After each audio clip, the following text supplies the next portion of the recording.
বিসমিল্লাহির রহমানির রহিম।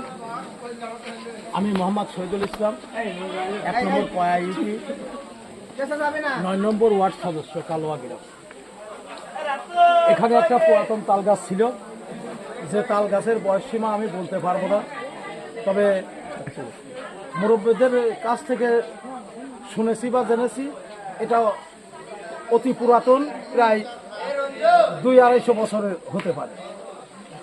হঠাৎ করে আজ আনুমানিক 8:30 থেকে 9টার মধ্যে রাত একটা ঝড়ো হাওয়া হয়। সেই ঝড়ো হাওয়ায় পুরাতন ঐতিহ্য এই তাল গাছটি ভেঙে পড়ে। তাল গাছটি ভেঙে পড়ার পরে তাল গাছের পাশেই একজন অসচ্ছল দরিদ্রতম ব্যক্তির ঘর ছিল। তিনি মূলত সকাল সন্ধ্যায় চা বেশি তার আহার জোগাতো, খুবই কষ্টে দিন কাটায়।